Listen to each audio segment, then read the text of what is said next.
Hello friends, आपका स्वागत है हमारे यूट्यूब चैनल डेरिवेशन सर में। फ्रेंड्स, आज हम आपके लिए रेलवे ग्रुप डी एग्ज़ाम जो कि 2022 में होने वाला है 23 फरवरी से, उससे रिलेटेड इंपॉर्टेंट जनरल साइंस और करंट अफेयर्स का प्रैक्टिस सेट 4 लेकर आए हैं। फ्रेंड्स, अगर आपने पिछले practice set first second third नहीं देखा है तो पहले उन्हें जाकर देख लीजिए। आज हमारा प्रैक्टिस सेट 4 है और इस वीडियो में हम जीव विज्ञान के कुछ महत्वपूर्ण प्रश्न देखेंगे जो कि इंपॉर्टेंट हो सकते हैं आपके एग्जाम के लिए। तो चलिए आज की वीडियो शुरू करते हैं पहले क्वेश्चन से। तो पहला क्वेश्चन हमारा, जंग रहित लोहा बनाने में प्रयुक्त होने वाली महत्वपूर्ण धातु है। जंग रहित लोहा बनाने में प्रयुक्त होने वाली महत्वपूर्ण धातु है। फ्रेंड्स, इसका सही आंसर होगा option C, chromium. Friends, chromium जो कि जंग रहित लोहा बनाने में प्रयुक्त होने वाली बहुत ही महत्वपूर्ण धातु है। आपको याद रखना है, इंपॉर्टेंट क्वेश्चन आपके एग्जाम के लिए।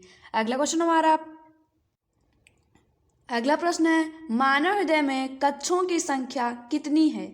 4 ऑप्शन दिए गए हैं। पहला 4, दूसरा 5, तीसरा 3 और चौथा 2। बताइए मानव हृदय में कक्षों यानी कि चैम्बर्स की संख्या कितनी है। इसका सही आंसर का ऑप्शन है 4 चैम्बर्स हैं, यानी कि 4 कक्ष हैं मानव हृदय में। फ्रेंड्स, बहुत ज़्यादा इंपॉर्टेंट होने वाला है आपके एग्जाम के लिए, आपको जरूर याद रखना है। अगला प्रश्न है, निम्नलिखित में से किसने न्यूटन से पूर्व ही बता दिया था कि सभी वस्तुएं पृथ्वी की ओर गुरुत्व आकर्षित होती हैं। किसने न्यूटन से पूर्व ही बता दिया था कि सभी वस्तुएं पृथ्वी की ओर गुरुत्व आकर्षित होती हैं। 4 ऑप्शन दिए गए हैं। पहला बराहमिर, दूसरा आर्यभट्ट, तीसरा बुद्धगुप्त और चौथा ब्रह्मगुप्त। बताइए इसका सही आंसर क्या होगा। फ्रेंड्स, इसका सही आंसर होगा ऑप्शन डी, ब्रह्मगुप्त। ब्रह्मगुप्त ने न्यूटन से पूर्व ही बता दिया था कि सभी वस्तुएं पृथ्वी की ओर गुरुत्वाकर्षित होती हैं। अगला प्रश्न है, अल्कोहल जल मिश्रण से जल को अलग किया जा सकता है। मतलब किस तरीके से अल्कोहल जल मिश्रण से जल को अलग किया जा सकता है। निस्तारण द्वारा, वाष्पन द्वारा, ऊर्ध्वपातन द्वारा और आंशिक आसवन द्वारा।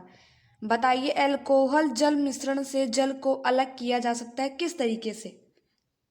इसका सही आंसर होगा ऑप्शन डी, आंशिक आसवन द्वारा अल्कोहल जल मिश्रण से जल को अलग किया जा सकता है।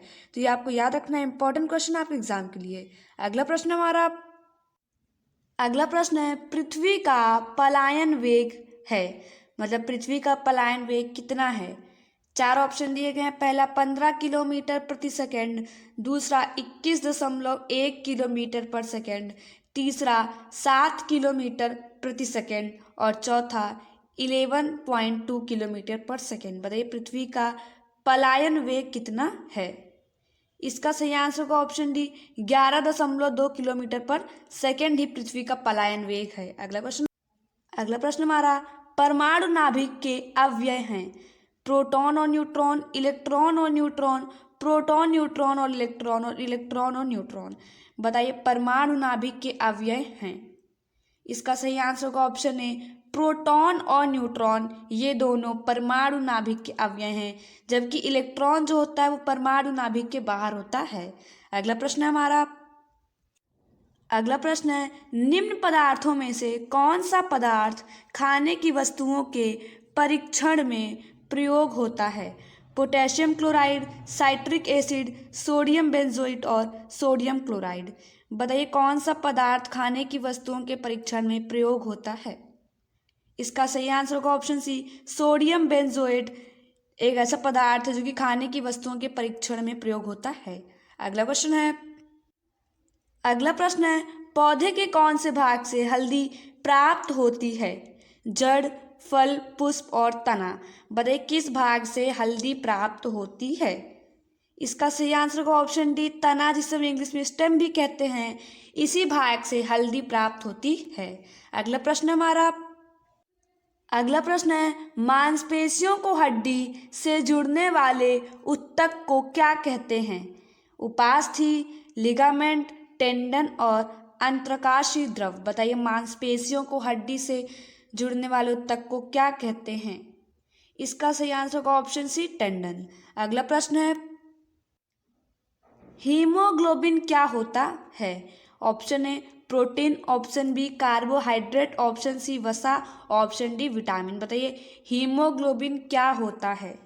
इसका सही आंसर होगा option A protein. Friends haemoglobin एक तरीके का प्रोटीन होता है। अगला प्रश्न है कौन सा विटामिन हमारे शरीर में सबसे अधिक तीव्रता से बनता है? कौन सा विटामिन हमारे शरीर में सबसे अधिक तीव्रता से बनता है? Vitamin A, vitamin B, vitamin C और विटामिन डी। बताइए कौन सा विटामिन हमारे शरीर में सबसे अधिक तीव्रता से बनता है? इसका सही आंसर होगा option D vitamin D. Friends vitamin D हमारे शरीर में सबसे अधिक तीव्रता से बनता है। और फ्रेंड्स एग्जाम में आपसे भी पूछा जाता है कि विटामिन डी का सबसे अच्छा स्रोत कौन सा है? तो आपका सही आंसर होगा सन यानी कि सूर्य विटामिन डी का सबसे अच्छा स्रोत माना गया है। अगला प्रश्न है निम्नलिखित में से कौन सी राशि सदिश नहीं है? ऑप्शन ए विस्थापन, बी वेग, सी बल और डी आयतन। बताइए कौन सी राशि सदिश राशि नहीं है?